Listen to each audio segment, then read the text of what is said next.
Hello, hello, hello. Welcome to another episode of the GSMC Wrestling Laureate podcast, brought to you by the GSMC Sports Network. I'm your host, Eric Rodriguez, here every Monday through Friday, 8 p.m. Pacific Time, 11 p.m. Eastern Time, here to give you guys all the action inside and outside of the ring in terms of professional wrestling. Also, we dive about, some rumors, backstage rumors. We also talk about, just drama behind what's happening backstage behind that curtain. We talk about it here on the GSMC Wrestling Laureate podcast. We also, from AEW to WWE, we even talk about some of the past, like WCW, maybe even ECW, New Japan Professional Wrestling, and just basically if it makes professional wrestling headlines, we talk about it here on this show. So 1,010% happy to see you all back here. First and foremost, how was your guys this weekend? Obviously, hit me up in the chat. Tell me how it was. Anything juicy to talk about in terms of professional wrestling? Let me know what you guys thought about AEW All In. It got an 8.5 stars out of 10. To be honest, I watched highlights. I was gonna watch it. I did watch it. I watched highlights, but I, you know, I don't know why I forgot it was like in Wembley Stadium, and it was like on the freak. It was Pacific time. It was like 10 a.m. It's 10 a.m. I was getting my kids breakfast. Making breakfast for her wife. Then we went to this indoor trampoline park called Airtopia. Shout out to Airtopia in Hamlet, California. And I don't know why. And then it got to like around 3 p.m. and I was like, oh my God, I can't wait to watch this. Oh, I click on YouTube, obviously, got my wallet ready. I was ready to pay, and it's not there. It's not there. And it was like streamed like 6 or 8 hours ago. And I was heartbroken. I was like, dude, you gotta be kidding me. I was like, I was gonna flip back and forth between the Sunday night football uh air on NBC from the last football of the preseason. And I was gonna flip back and forth between that and AEW All In. And I by that time I, found out all that, it sucked. It sucked. It kind of hurt. But I hope you guys had a great weekend. Glad you guys are back here safe and ready to listen to me rant about more professional wrestling stuff. All right. So, guys, thank you so much for tuning into the GSMC Wrestling Laureate podcast brought to you by the GSMC Sports Network. Just kind of reflect on what we talk about sorry, what we have on tap today. We have a lot on tap. We have our WWE Smackdown review. We're going to have our Monday Night Raw preview. And we're also going to have the third segment. We're going to talk about our AEW All In review, not predictions, analysis and review. And then we're going to talk about Jey Uso is all elite. Well, maybe. We're going to talk about the recent comments made by Jey Uso's father, Rikishi, on how he's better off in AEW.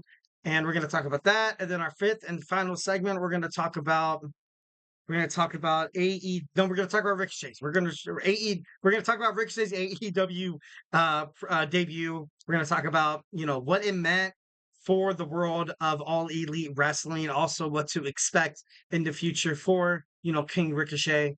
So yeah, but before we get into any of that, I want to remind you guys to use the tips and donations link at the GSMCpodcast.net. Shoot me your comments, questions, and concerns. Tell me what you like. Tell me what you don't like. Remember to hit that super chat. Whether if you have a burning question in terms of professional wrestling, a hot take, or just something you've been dying to share. Here on the GSMC Sports Network, we are absolutely all ears, 1,010%. Let's keep this show going by keep the conversation going, keep the party going, make it lively, make sure your voice is absolutely 1,010% part of the mix. So don't be shy and drop your comments inside the chat. And if you really want to make sure your comment or question gets noticed, why not use that super chat? Just hit that $ below that chat box. Send in your message and it's guaranteed to get featured on the show. Plus, it's a great way to support our channel. Your super chats will help us keep the lights on and bring you even more awesome wrestling content.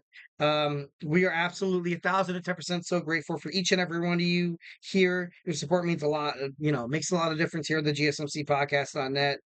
So let's keep the conversation going. Send in those super chats, those super stickers, because you guys are super awesome. And so we can make this show bigger, better, and stronger than ever. And once again, with the super chat thing, if it's not your thing, I get it. I understand. But so you could hit up the tips and donations link at the GSMCpodcast.net. Hit up that tips and donations link once again. Shoot in absolute anything you guys have to say in terms of professional wrestling. Absolutely would love to hear you guys' opinions. We got a couple of chats already, starting off. We got from my man Anthony Mazzano, #mob. Is there such a thing as building up a superstar to be too dominant? Because I feel that that's what's happening with Bronson Reed.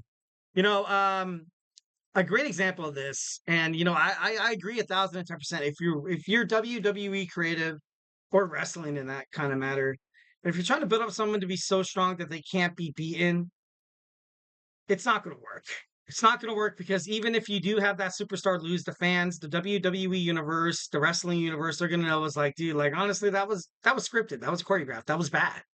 This is something, of course, that I kind of hint on when I was talking about the Fiend and Seth Rollins against each other for the WWE Championship at Hell in a Cell. I think it was 2021, 22. I think it was 2021. And they made the Fiend look so damn strong. And eventually, yeah, he did win that championship. And guess who he lost it to? He lost it to Bill Goldberg. And then at that point, even me as a wrestling fan, I was questioning. I was like, dude, like this is so stupid. This is absolutely 1,010% super stupid. And this is also something I was thinking about in terms of like the White Six making their debut on Monday Night Raw. I was like, if they make them seem to be too dominant, then there's going to be problems. There's going to be problems under the Triple H Paul Levesque era. I feel like he essentially wants to give every superstar in the locker room a chance to kind of just kind of redeem themselves, just a chance to like go out there and win titles. And with one dominant superstar happening, that's not going to happen. Bronson Reed, Braun Strowman, you know. But then this could also touch on the argument of are bigger wrestlers like you saw the Fiend, like you saw Braun Strowman, like you saw not like you see Bronson Reed right now, and like kind of like back in the day when you saw the Big Show, and back in the day where you saw Andre the Giant. Like when these guys step into the ring, you're like, like these guys aren't going to be beaten. And it's to the point where like that's why WWE kind of got rid of Keith Lee. That's why they lost Lars Sullivan. They're like, you know what, I'm not too keen on this guy after all. Because WWE, although it is about the matches, it's also about storylines. What kind of storyline can I get from this guy? If you have Bronson Reed absolutely kicking ass inside the ring, I believe, maybe it could be, I kind of teased him going to the Judgment Day. Obviously, you saw the Judgment Day stab Damian Priest and Rhea Ripley in the back. You need that kind of that big, bad protection kind of guy. Maybe that's a great way to kind of introduce the stable in terms of Bronson Reed, because as a singles wrestler, he's just too hard to beat. 5 tsunamis, 4 tsunamis. This guy could be, a future WWE champion, which I'm not against. I'm not against anybody on the WWE roster to spread their wings and kind of be bigger, better, and stronger than ever. But I don't know.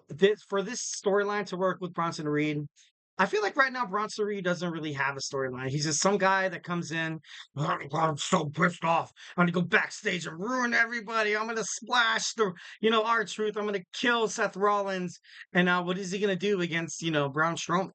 So a lot of the times it's about delicacy. And right now I feel like Anthony Mazzano kind of mentioned, what's going to happen with Bronson Reed. I hope they don't mess it up. I was going to say don't F it up, but PG. I hope they don't mess it up because Bronson Reed is indeed a young rising superstar, obviously from Australia.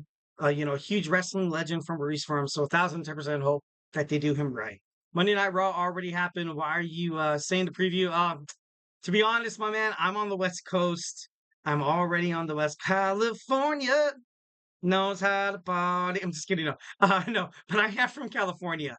From California. A lot of the times, on YouTube, I think Dish doesn't do it. Maybe they do it. Spectrum, I know for a fact. I know Monday Night Raw starts at 8 on I used to have DirecTV and I used to get Monday Night Raw at 5. And I was like, dude, I'm honestly used to watching Monday Night Raw once when it's dark outside. I'm like, dude, like it's so crazy that it starts at 5. So, obviously everybody on the East Coast already watched it. I have it pre-recorded. I'm about to watch it. I have not checked a single shred of social media, TikTok, Instagram, or Facebook, anything like that. So I like to go in a little blind. Obviously, in terms of being a professional wrestling fan, I love it. Another chat we have. You brought up Keith Lee. I think he's a whole nother animal. He doesn't wrestle like the traditional big guy. He's a yes, yes. Oh my God, yes. He's a cruiserweight, kind of like Samoa Joe. Samoa Joe moves like that as well. There's oh God, who's that other guy who used to throw spinning heel kicks? I think Umaga also did that as well. There's a lot of big guys. Like it's nowadays where you kind of have, that mesh, like you kind of see in sports. Like, I know it's kind of weird, but I kind of like to compare it to the NBA where you kind of have that big man. But nowadays, in the contemporary game of the National Basketball Association, your big man like Joel Embiid, like Nikola Jokic, they need to shoot threes. Everybody on the floor needs to shoot threes because of that run that the Golden State Warriors had from the mid 2010s to the late 2010s, where now kind of your idea of basketball and the philosophy that you're trying to run your organization by is because of this, notion that everybody has to shoot threes. It's fast paced.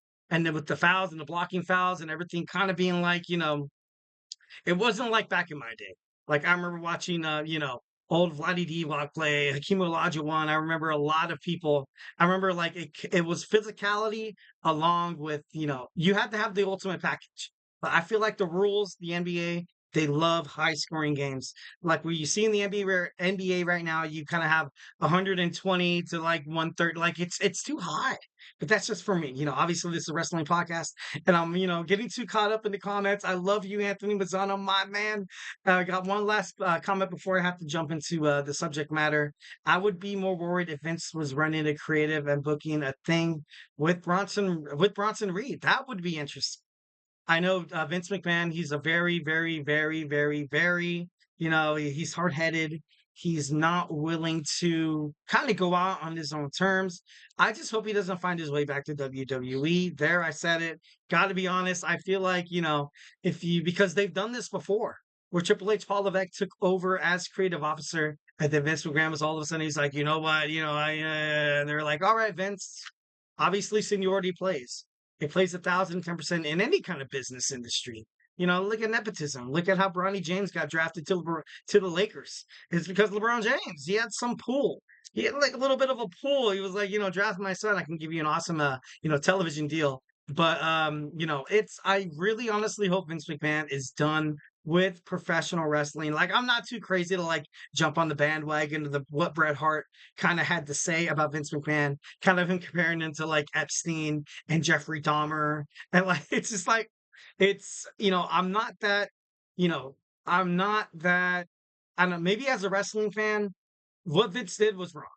Like the allegations, just for it to kind of pop up, it's wrong. I'm not, deeming anybody guilty. I'm not saying, in fact, that what he's going through right now isn't, just, because justice, obviously the truth in every single aspect of life will come out. So, 1,010% with Vince McMahon, like it's, I hope he doesn't make it back to the WWE. Obviously, after selling his TKO shares, the dude has some money. Dude, go ahead and retire. Retire. Spend time with your family. Spend time with your grandchildren. Settle this case out, and after that, do everything you can to kind of redeem yourself as a man. You know what I mean? Like it's a very touchy subject. All right, so we got them talking about the tits and donations. I know that was oh my god, that was like my whole first segment. So let's kind of talk about Monday WWE Smackdown real quick.